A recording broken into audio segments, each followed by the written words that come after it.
Hello everyone, I'm going to be reading Sleeping Beauty.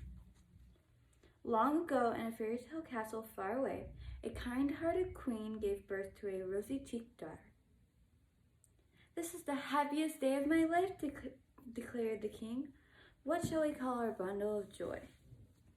"How about Aurora?" suggested the queen. The king instantly agreed. "And we'll invite all the fairies in the kingdom to her christening," he announced. The day of the christening dawned sunny and bright. A graceful fairy dressed in lilac danced into the castle to greet the royal parents. 6 more fairies followed, wearing shimmering summer dresses. "Your Majesty," said the lilac fairy with a dainty curtsy, "please follow us to present your daughter with our gifts." "With pleasure," replied the king and queen. The lilac fairy stood back and gestured to the others. One by one, they twirled up to baby Aurora, who was sleeping soundly in her cradle. "I give you beauty," said the first with a flourish of her wand. "A sweet temper," said the second. "And grace," added the third. "May you move like a ballerina," continued the fourth. "Sing like a nightingale," chimed the fifth. "And play all the instruments of the orchestra perfectly," said the sixth.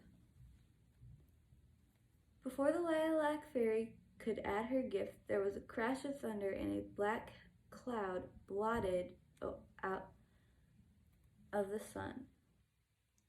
From the darkness swept another fairy, the wicked Caraboss, with her ugly rat servants prancing around her.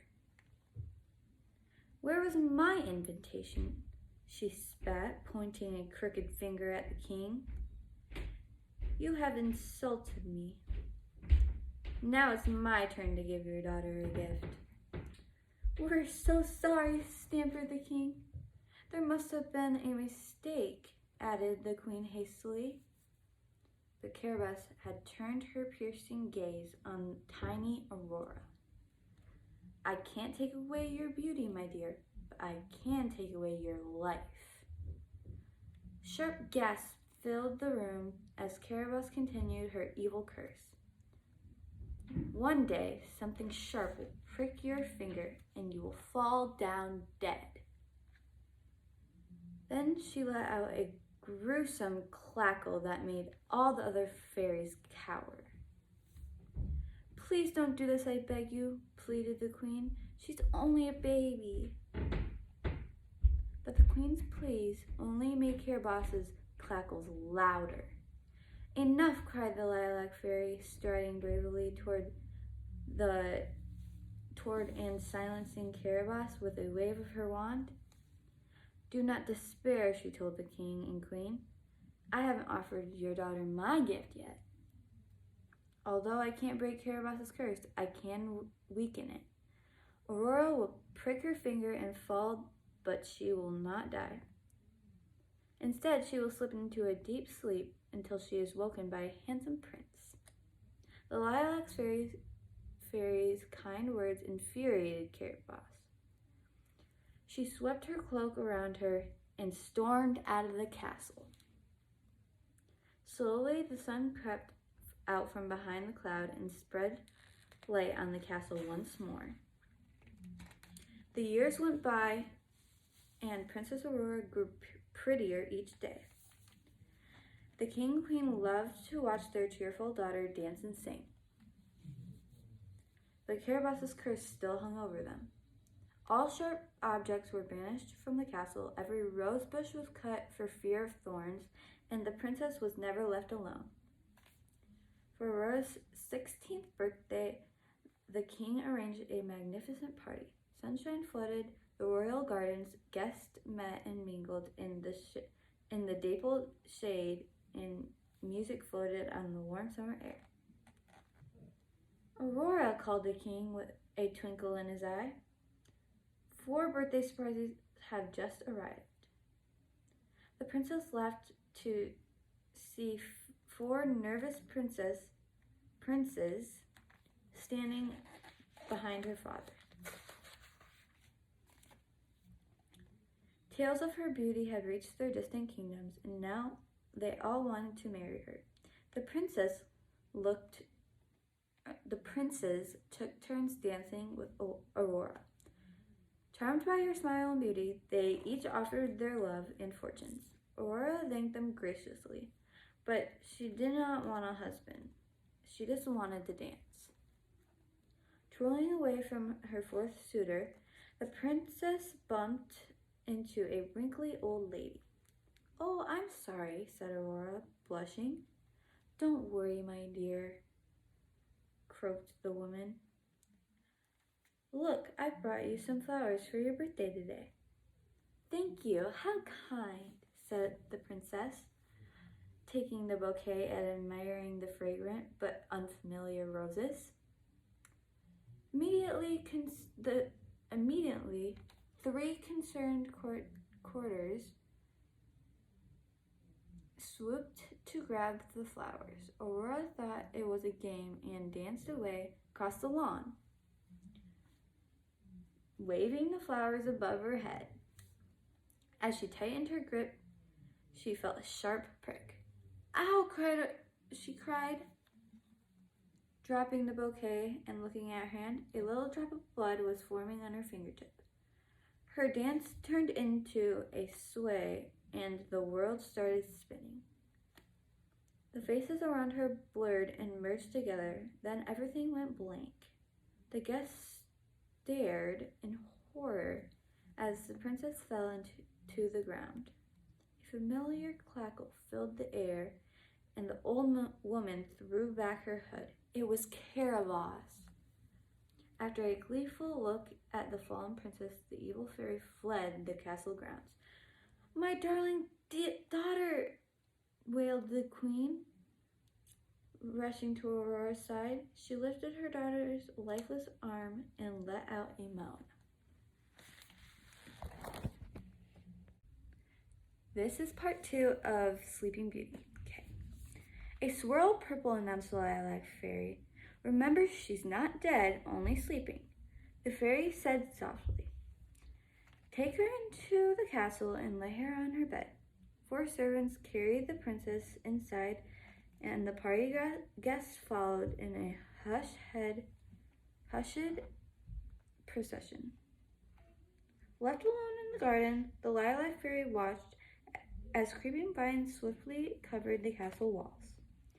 In no time, the building was overgrown, and everyone inside was slumbering peacefully. 100 years later, only a few miles from Aurora's palace, a royal hunt was taking place in a forest. While half of the riders galloped off after a deer, the others stopped to rest their horses in a quiet clearing. "Let's dance," suggested one of the pretty ladies. The men were all keen, except for young Prince Flormant. He forced himself to smile and bow to his dance partner, but he really wasn't in the mood. "Another dance?" cried the lord when it was over. "Not now," replied the prince. "You'd better catch up with the hunt before you lose them." "Are you coming too?" said the lord. "I'll be along soon," he promised. As the guests left the leafy glade, Flormand let out a deep sigh. He felt trapped in his role as prince. Hunts and balls were all very well, but he longed for something more meaningful. As he sighed again, a fairy dressed in lilac appeared. "You look sad," she said. "Let me show you something to lift your spirits." She swept her wand through the air, and a wonderful vision appeared before them. There stood Princess Aurora, surrounded by fairies in glittering dresses. Her grace and beauty made Flormand want to reach out and touch her. He took a step forward, but the fairies blocked his path. He moved left, then right, trying to dodge them past them, his eyes never leaving the princess's face. Finally, he was close enough to embrace her, but In that instant, she was gone. The love-struck prince turned to the lilac fairy. "Who was that?" he asked. "Where is she gone? I've never seen anyone so wonderful in my life. I must find her." "Then follow me," said the fairy. From the glade, the fairy guided Flormund through the forest. His step was quick, but she was quicker, dancing over logs and streams. At last they reached the shimmering lake and boarded a ferry boat. As they glided over silver water, the fairy pointed to the distant tower. "The princess is sleeping in there," she said. Flormund felt his heart beat faster. "Then I will go wake her," he replied. The castle entrance was barely visible under a century of creeping vines and cobwebs. Prince Flormund strode up to the rusted gates and boldly pushed them apart. Fighting his way through the overgrown garden, he eventually reached the castle steps. When he creaked open the oak doors, he saw 2 footmen sprawled on the floor. Their loud snores told him they were soundly asleep. The lilac fairy stepped forward, her shining wand casting light down the dark corridor. "This way," she whispered. She led the prince through the silent castle, up a forgotten spiral staircase into the princess's room. Aurora lay on the floor, 4-poster bed, as pale as her silk pillow and perfectly still. "But she's dead!" exclaimed the prince. "No, only sleeping," said the fairy, "and waiting for you to wake her." The prince didn't know who the princess was or why she was asleep in a castle lost in time. All he knew was that she was the most wonderful person he had ever seen. He took her small hand in his.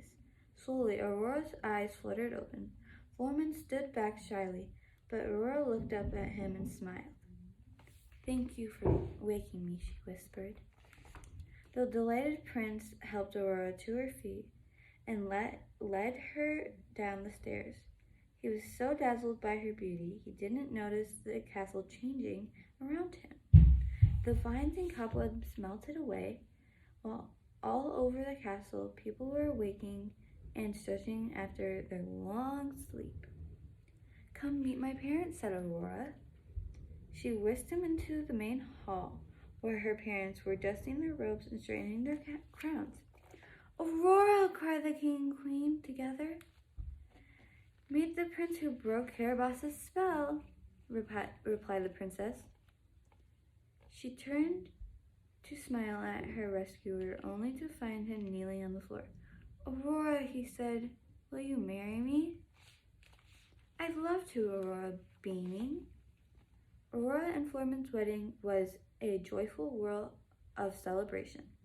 The castle was decorated from tower to cellar, and delicious wafted from the bustling kitchen.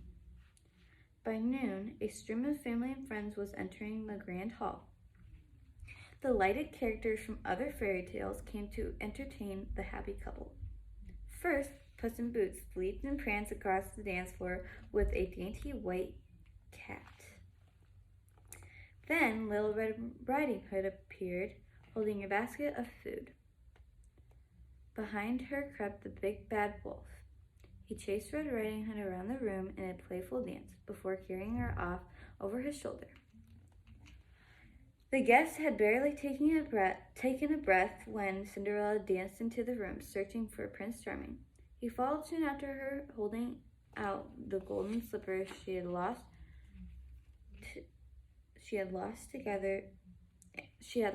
and together they twirled elegantly around the dance floor. Once the entertainment was over, all eyes turned to Aurora and Flormund. Filled with love for each other, they began a dreamlike dance. Over hovering overhead, the lilac fairy held her head high. No, restart. Hovering overhead, the lilac fairy held high her wand and rejoiced in the happy scene. That's the end of Sleeping Beauty. I hope you guys liked it.